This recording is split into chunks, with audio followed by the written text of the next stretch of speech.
የዛሬ 2 ዓመት ገደማ የሳይንስ ሙዚየም ህንጻ አስገንብተን በጊዜያዊ ኤግዚቢሽን ማስመረቃችን ይታወሳል። ላለፉት 2 ዓመት ፕላስ ኦር ማይነስ ገደማ የኤግዚቢሽኑ ዋነኛ ዓላማ ፐርማነንት ኤግዚቢሽኑን ለመስራት የወሰደብን ጊዜ ነው። ህንጻውን ለመገንባት ከወሰደብን ጊዜ በላይ የወሰደብን ጊዜ ፐርማነንት ኤግዚቢሽኑን መስራት ነው። በዚህ ሳይንስ ሙዚየም 5 ፐርማነንት ኤግዚቢሽኖች አሉ። የመጀመሪያው ሴክሽን አርቲፊሻል ኢንተለጀንስ ለጤና፣ ለግብርና፣ ለስማርት ሲቲ፣ ለሰርቪሶች ለምሳሌ የሆቴል የካፌ ሰርቪሶች በሮቦቲክስ እንዴት ኤአይ ሰርቪስ መስጠት እንደሚችል የሚያሳይ አካባቢ ነው። ኤአይ ከየት ተጀምሮ የት እንዳለና ወዴት እንደሚሄድ በዝርዝር ማስተማር የሚችል ቦታ ነው። ከኤአይ ሴክሽን ስንወጣ ሁለተኛው ሴክሽን የኢንቫይሮንመንት ሴክሽን ነው። የሰው ልጅ በተፈጥሮ ህግ ከተፈጥሮ ጋር ተስማምቶ መኖር ሲገባው ኃላፊነቱን በወጉ መወጣት ካልቻለ እና የተፈጥሮን ህግ ከሳተ የሚያስከትለውን ኮንሲኩዌንስ ያሳያል። ለምሳሌ መጥረቢያ ስላለ ብቻ ዛፉን ብትቆርጠው ውሎ አድሮ በዝናብ እጥረት ይቀጣሃል። አፈሩን ባጠብቀው ውሎ አድሮ በምርት ይቀጣሃል። ተፈጥሮ ህግ አለው። ያን አክብሮ አብሮ መኖር እንደሚያስፈልግ የሚያስተምር ሴክሽን ነው። እዚህ ሴክሽን ላይ ያለው ቁልፍ ትምህርት የሰው ልጅ ተፈጥሮን በማጥፋትም መልሶ በመጠበቅም ያለው ሚና አጉልቶ ያሳያል።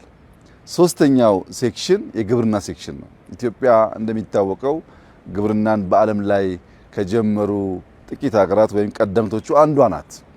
በሞፈርና ቀንበር እርሻን ጀምረን ምርምርን፣ ነገን መስራትን አስፓየር በበቂ ደረጃ ማድረግ ስላልቻል ከኋላ የመጡ የዘመነ ቴክኖሎጂ ተጠቅመው የበለጠ ምርት ያገኛሉ። እኛ እዛው ቀርተናል። አሁን ታሪካችንን ብቻ ሳይሆን አሁን ያለውና የነገውን ግብርና የሚያመላክት ሴክሽን ነው። እዚህ ሴክሽን ውስጥ በትንሽ ቦታ በውስን መሬት በዘመነ መንገድ በፕሪሲሽን ፋርሚንግ እንዴት ምርት ሊያድግ እንደሚችል በጣም በስፋት ማስተማር የሚችል ሴክሽን ነው። ለመጀመሪያው ፊውቸሪስቲክ ነው። ሁለተኛው ወደ ኋላ ወደፊት ይሄዳል። ይሄኛው ቀጥታ ከምግብ ጋር ይያያዛል። ኢትዮጵያ እንደ ጤፍ፣ እንደ እንሰት፣ እንደ ቡና ያሉ የተፈጥሮን ጸጋዎች ለዓለም ያስተዋወቀችና የሰጠች ሀገር ናት። እነዚያን ሁሉ እውቀቶች ልጆቻችን እንዲያውቁ ያስችላል። ከዚያ ሲወጣ ያለው ሴክሽን የውሃና ኤነርጂ ነው።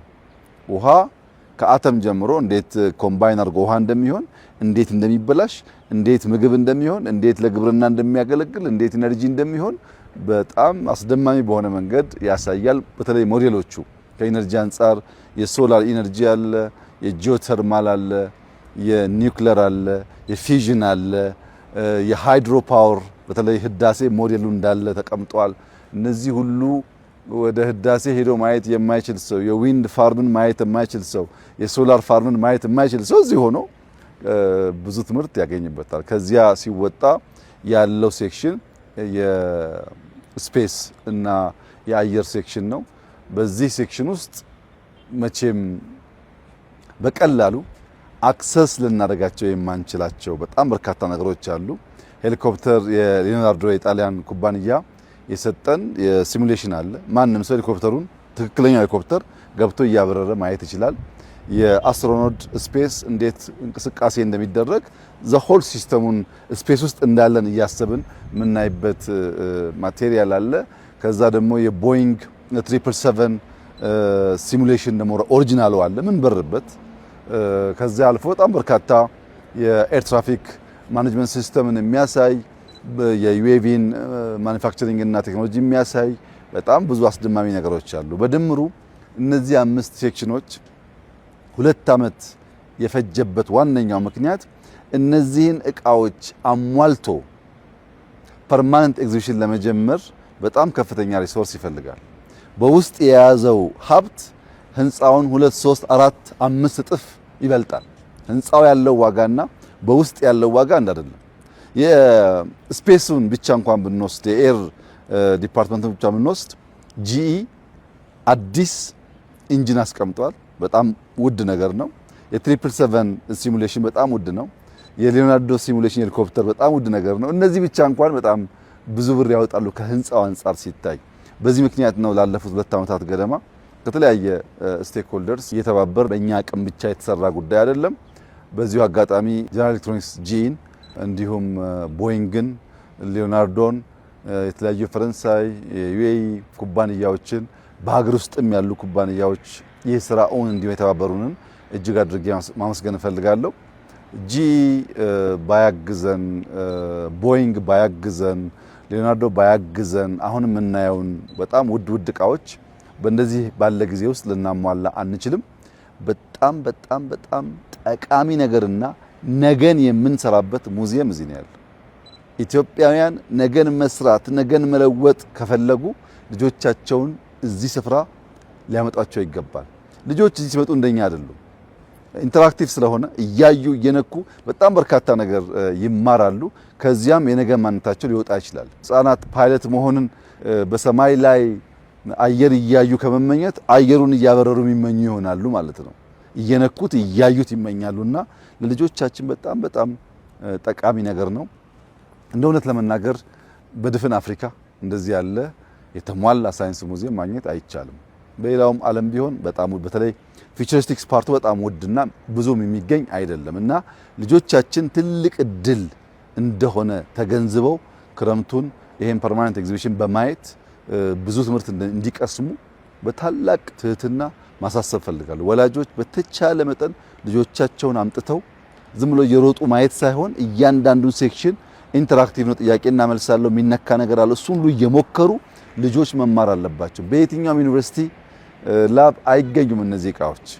ይሄን እያየ ያደገ ልጅ በፍጹም እንደኛ አይሆንም። ይሄን እያየ ያደገ ልጅ ቴክኖሎጂ ብርቁ ተከታይ አይሆንም። ቢያንስ በደንብ የሚጠቀም ይሆናል። ከዚያም ቢሻገር የሚፈጥር ነው የሚሆነው።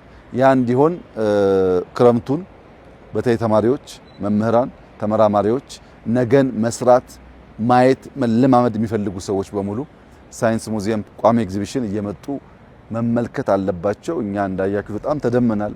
አስደናቂ ነገር ነው ያየነው። ይሄንን ነው ማየት የምንፈልገው። ይሄንን ነው መዝራት የምንፈልገው። ልጆቻችን ላይ ሊዘራ የሚገባው ነገር ይሄ ነው። ይሄ ደግሞ መልካም ነው። ይሄ ደግሞ ዕውቀት ነው። ይሄ ደግሞ ጥበብ ነው። ይሄ ፍትሃዊ ንግግር አይደለም፣ ጥበብ ነው። ይሄን አይቶ ያደገ ልጅ ነገ ሀገር የሚጠብቅ፣ ሀገር የሚያበለጽግ፣ ሀገር የሚያለማ፣ ሀገር የሚያጸና ስለሚሆን ለልጆቻችን በጣም ታላቅ በረከት ነው። እኔ እጅግ አድርጌ ደስ ብሎኛል። ወላጆች ካዩ እንደሚደሰቱ እርግጠኛ ነኝ። እዚህ ቦታ በመምጣት በማየት እንዲማሩ፣ ልጆቻቸው ላይ መልካም ዘር እንዲዘሩ አደራ ማለት ፈልጋለሁ። እጅግ አድርጌ አመሰግናለሁ።